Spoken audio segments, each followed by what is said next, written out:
Bienvenidos vencedores y vencedores, facilitadoras y facilitadoras a esta nueva clase de Misión Riva. En el día de hoy vamos a tratar un tema bien interesante que tiene que ver con la propiedad territorial. Un tema controversial. Vamos a desarrollar una clase en donde la participación de ustedes es definitiva, es fundamental. ¿Por qué razón? Porque sencillamente el problema de la propiedad territorial en Venezuela es un problema que en la actualidad ha generado mucha controversia, es un tema fundamental para la construcción de la nueva república. Vamos entonces a presentar el tema de hoy.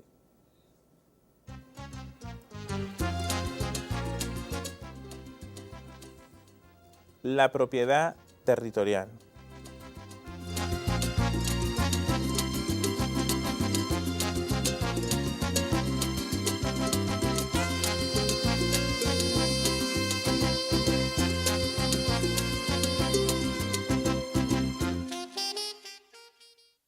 En la actualidad el problema de la propiedad territorial es fundamental, pero vamos a tratar de descubrir cuáles son los orígenes de esta propiedad territorial. Si nosotros vemos o recorremos a Venezuela, nos damos cuenta de que gran parte del territorio nacional, si no está habitado, bueno, está cercado porque tiene dueños.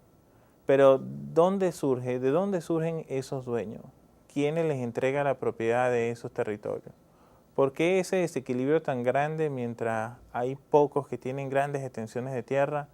¿Por qué hay muchos que parecieran no tener ni siquiera un pedazo de tierra donde vivir y mucho menos donde sembrar para producir alimentos? Una de las deficiencias más grandes que tiene la Venezuela de hoy es precisamente que no producimos el alimento que consumimos. La gran parte de nuestros alimentos son comprados en el exterior.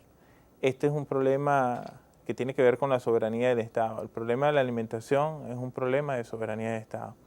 Vamos entonces a descubrir desde el punto de vista histórico de quién era la propiedad en un principio, es decir, quién ocupaba el territorio en un principio. Aunque ya abordamos el tema, es bueno entonces recordarlo. Después vamos a ver cómo se va sustituyendo la propiedad en un momento por la invasión española. Después se crean algunos planteamientos jurídicos que generan este criterio de propiedad. Vamos entonces con la primera parte que tiene que ver con la ocupación aborigen en el espacio venezolano.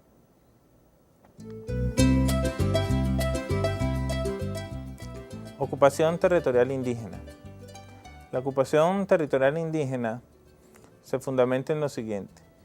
Toma la base, tiene como base la actividad económica que desarrollaban, es decir, los aborígenes ocupaban el territorio sencillamente para desarrollar la actividad, sea agrícola, pesca o caza, que ellos tenían en bien.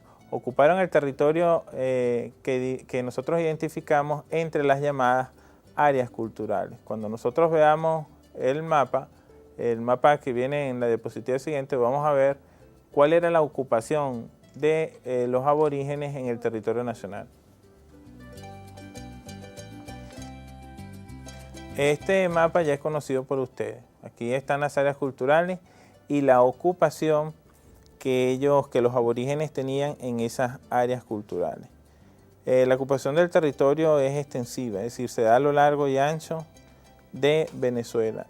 Y cada una de esos grupos culturales tenía una actividad económica.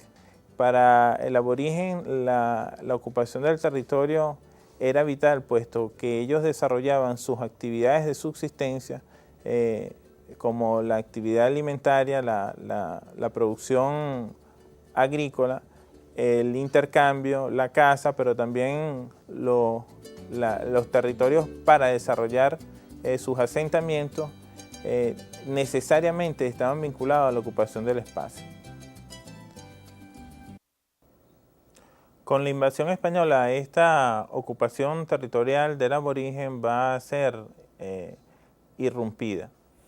Los españoles van a generar un tipo de propiedad o van a crear un tipo de propiedad fundamentado principalmente a sus intereses, es decir, de acuerdo a los intereses, de acuerdo a lo que ellos tenían planteado, entonces se va a desarrollar una nueva ocupación del territorio. Después se van a crear las bases jurídicas para la propiedad territorial. Esta propiedad territorial, en la medida que va pasando el tiempo, hasta el momento va cambiando en alguna forma, pero el fondo se va a mantener exactamente igual. Eso es lo que vamos a tratar de comprobar en la clase de hoy. Veamos entonces la siguiente lámina, donde se explica un poco lo que estamos diciendo sobre cómo la ocupación aborigen del territorio es cercenada, es limitada, es interrumpida por la invasión española. Veamos entonces.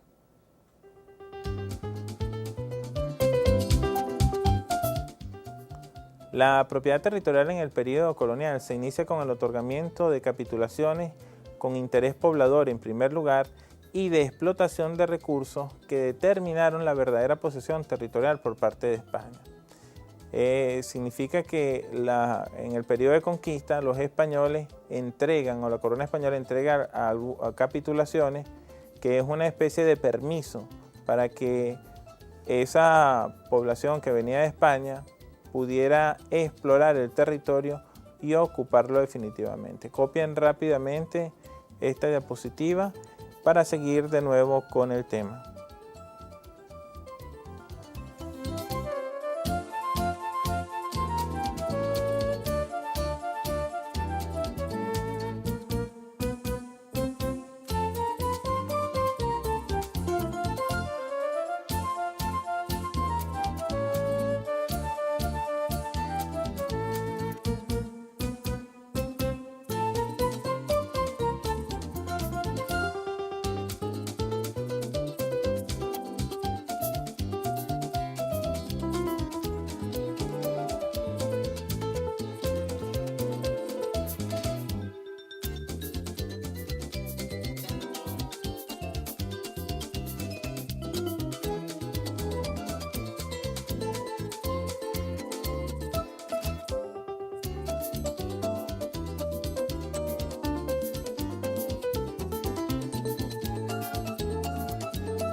La propiedad territorial o agraria. Se establecen figuras jurídicas que justifican la posesión privada de la tierra. Fíjense este nuevo elemento, posesión privada de la tierra, es decir, ya existe la propiedad privada sobre el medio de producción. Recuerde que en aquel momento, en el periodo colonial, la actividad principal era la actividad agrícola. Poseer entonces la tierra era poseer la fuente de riqueza. ¿Cómo se hicieron o cómo se entregaron estas propiedades? A través de las mercedes, las composiciones, las confirmaciones y los remates. Estas se configuran en dos, o mejor dicho, traen implícito dos tipos de mano de obra. Esta mano de obra es la esclava y la servil. Más adelante vamos a explicar qué tiene que ver la propiedad territorial con el elemento de la explotación de la población. Eso se va a resumir en una palabra que se llama latifundio, pero lo vamos a ver más adelante. Esta propiedad territorial agraria va a estar sustentada por el elemento jurídico, es decir, es el papel escrito, es la orden establecida a través de los convenios, pero además de los convenios ya forma parte del estamento jurídico la propiedad territorial. Es decir, ya la gente se hace dueña del territorio, se hace acreedora del territorio a través de una permisología. Copien esto rápidamente y volvemos entonces para explicar la última parte de la propiedad territorial en la colonia.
Paralelamente a la sujeción esclavista y servil, se van sentando las bases para el desarrollo de una categoría social de propietarios que se orientaron hacia el monopolio de la tierra.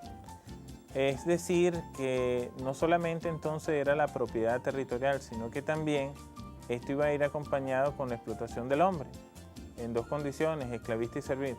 Pero además de eso, esto permitía generar el control absoluto de un sector de la población de la fuente de riqueza, en este caso de la tierra. Copien esto para dar una explicación final al concluir esta parte de la propiedad territorial en la colonia.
Yo quiero que ustedes detallen este fenómeno. Fíjense, los españoles incorporan a la propiedad territorial la explotación de la población, tanto aborigen como la explotación en condiciones de servir, pero también la población africana esclavizada. Es decir, entonces, la propiedad territorial va a ser un instrumento para la explotación del hombre. Estas personas que trabajan en condiciones de serviles o en condiciones de esclavos no tienen acceso a la propiedad territorial. Los únicos que tienen acceso a la propiedad territorial fueron aquellos a quienes se les otorgaron jurídicamente este título de propiedad. Esto va a ser fundamental para generar lo que nosotros conocemos como latifundio. El latifundio no es producto de la evolución natural de la sociedad humana, ¿no? Esto fue creado, esto fue desarrollado y es una de las figuras o de las instituciones, si pudiéramos llamar así, que más daño le ha hecho a la economía agraria, pero que también más daño le ha hecho a la población campesina venezolana. Vamos a ver unas imágenes que van a reflejar esta extensión, va a reflejar la extensión territorial en manos de nadie. Pareciera en manos de nadie, pero que tiene una intención bien clara y bien definida, que es la posesión de la tierra para, a través de ella, poder explotar a la mano de obra. Veamos entonces las imágenes.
Díganme ustedes si en esa extensión tan grande de territorio estuviese sembrado, estuviese aprovechado, nosotros no estaríamos en este momento asegurando la alimentación de nuestro país.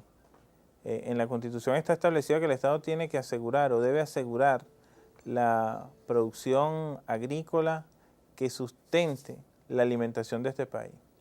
Pero, ¿qué es lo que pasa? Ustedes vieron las distintas actividades agrícolas, agropecuarias que se van desarrollando. Ustedes vieron la siembra. Ustedes vieron cómo el trabajo productivo generaría o puede generar el producto que nosotros necesitamos. Pero también se dieron cuenta de grandes extensiones de tierra que tengan la seguridad de que tienen un dueño, pero que no están siendo utilizadas, pero tienen un dueño. Asimismo, ustedes pudieron ver cómo se concentró, cómo está concentrada la población en las ciudades, producto de lo que vamos a explicar a continuación, que tiene que ver principalmente con uno de los males arrastrados desde la época colonial, pero no solamente en Venezuela, sino también en toda América Latina, y esto es el latifundio. Vamos entonces a tratar de caracterizar el latifundio para profundizar un poco más en el tema. Veamos entonces.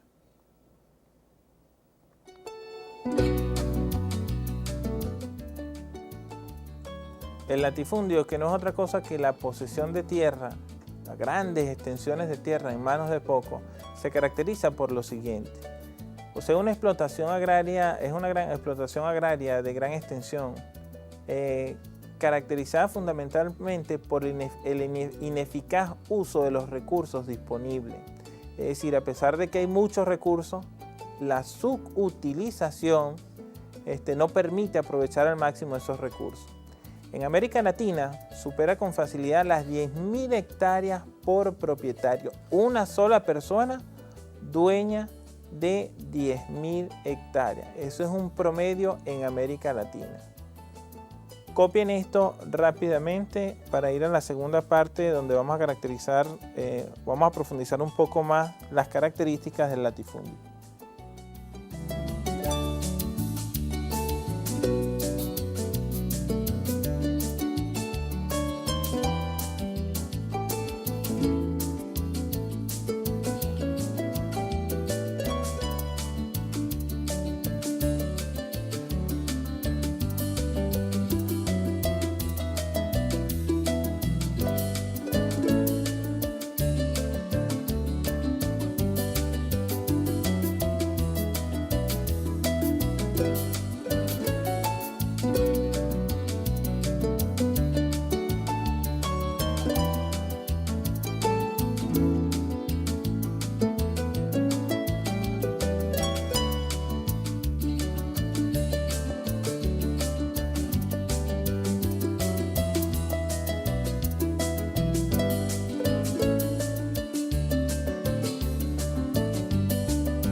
El latifundio también está asociado a ciertas características con bajo rendimiento y subutilización de la tierra, baja capitalización, es decir, poca inversión, bajo nivel tecnológico y una sobreexplotación de la mano de obra y el bajo nivel de vida de los trabajadores.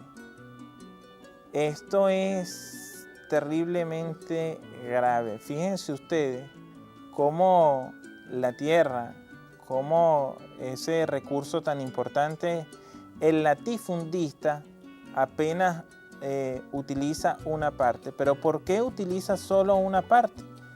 Porque entregar la propiedad o parte de la propiedad de la tierra al campesino para que la trabaje y para que la produzca, eso significa que no va a tener en su hacienda o en sus terrenos o en su propiedad a alguien que le trabaje en la tierra. Fíjense que aquí para el latifundista lo importante no es invertir en la tierra para la producción, sino explotar la mano de obra. ¿Por qué? Porque la mano de obra es un recurso que le va a salir mucho más barato para lo que él anda persiguiendo, para lo que él anda buscando.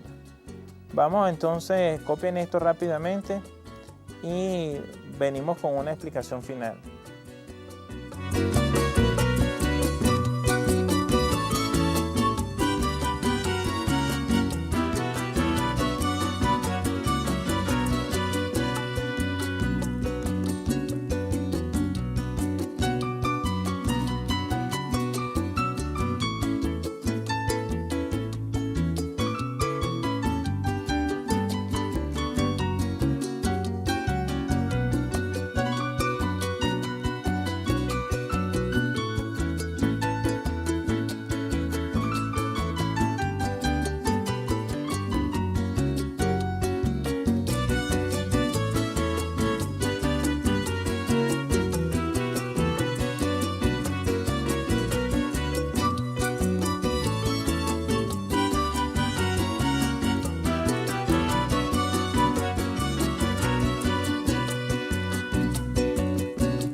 ¿Cómo se desarrolla un país con un latifundio tan arraigado a la estructura agrícola? ¿Cómo podríamos nosotros generar el alimento necesario para abastecer las necesidades nacionales?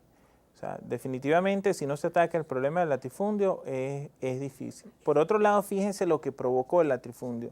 Las condiciones en las que estaban los trabajadores que no tenían acceso a la tierra, que no podían sembrar porque todas las tierras tenían dueños, o gran parte de las tierras tenían dueños, además que no se invertía en el campo, ni de parte del latifundista, pero tampoco de parte del Estado, provocó el éxodo de la población hacia las zonas rurales, hacia las zonas urbanas, hacia las grandes ciudades. De ahí ustedes ven la gran concentración de la población en esas regiones, en la región norte del país, fundamentalmente en la región central, Caracas, Maracay, Valencia, son ciudades sobrepobladas producto de esta misma situación. Es decir, no es casual, es una situación particular que se desarrolla en el campo venezolano que va a generar este fenómeno que hoy provoca un desequilibrio tan fuerte en la Venezuela actual.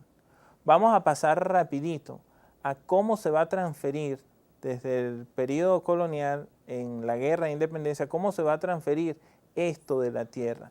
Y vamos a ver, o nos vamos a dar cuenta, cómo esa transferencia de la tierra no erradica, no elimina el latifundio, todo lo contrario, lo que hace es pasarlo de una mano a otra. Y en otros casos se va a mantener la propiedad igual antes de la colonia, después de la guerra de independencia.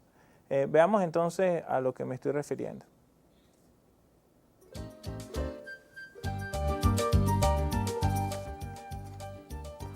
Transferencia de la propiedad territorial en el periodo de la independencia.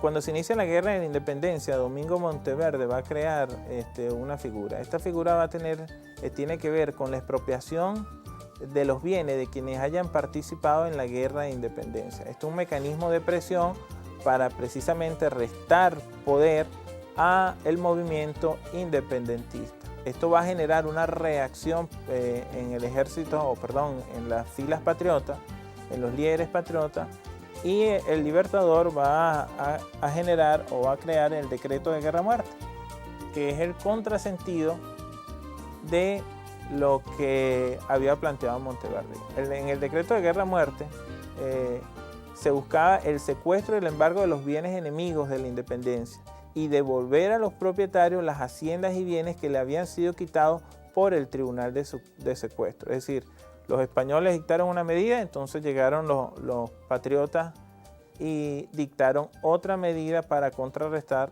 la siguiente.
Esta disputa entre propiedad y propiedad va a concluir con la ley de haberes militares. Esto se da en 1821. En ese momento se va a reconocer a los oficiales, clases y soldados venezolanos, además de grupos extranjeros que estuvieron en la campaña independentista, el derecho total de la asignación que les correspondía. Esta asignación era en pesos, pero también era en propiedad, es decir, podía entregárseles propiedades territoriales a todo aquel que haya participado en pro de la independencia.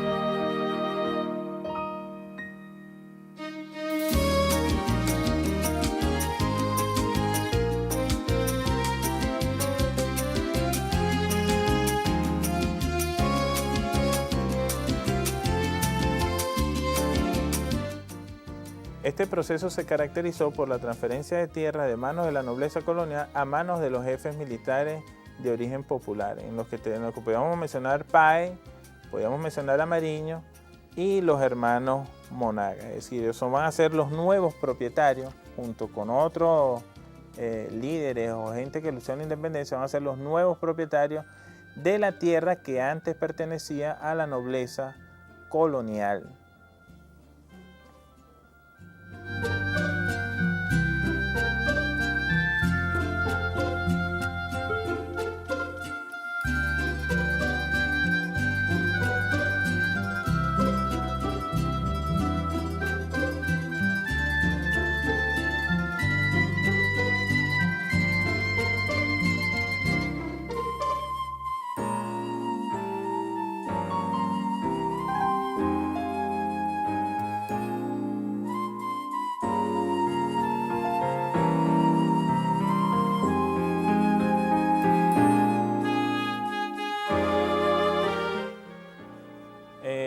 Aquí comienzan a privar los intereses de clase. Recuerden que la guerra de independencia tenía objetivos distintos. Los sectores populares luchaban por algunos principios fundamentales, pero los blancos criollos tenían sus propios intereses particulares. Esto va a repercutir precisamente en la propiedad territorial. Los intereses de la clase redujeron al mínimo y en última instancia anularon la política de satisfacer los haberes militares con bienes y raíces, especialmente las haciendas, es decir, a los soldados, a la gente que tenía menor rango, que le habían entregado propiedad, o sea, se las quitaron y trataron de eliminar, de reducir al mínimo la entrega de tierras. Es decir, ¿por qué? Porque la tierra era fuente de riqueza. Y si los pardos o los soldados que fundamentalmente fueron pardos, además de aborígenes o de esos sectores populares, mantenían la tierra, entonces ahí se iba a generar un conflicto de intereses, porque entonces ¿quiénes iban a trabajar en las haciendas de estos líderes militares? Es por eso entonces que ellos reducen al máximo la posesión de parte de los sectores populares de esta fuente de riqueza.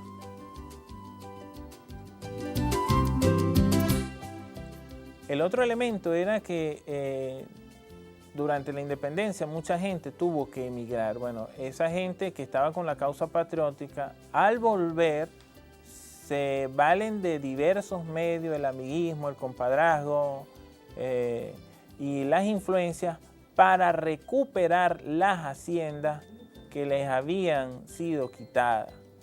Estas haciendas por lo general estaban en manos de soldados de la independencia, por lo que entonces le quitan la tierra a esos soldados, de esos sectores populares, y vuelven entonces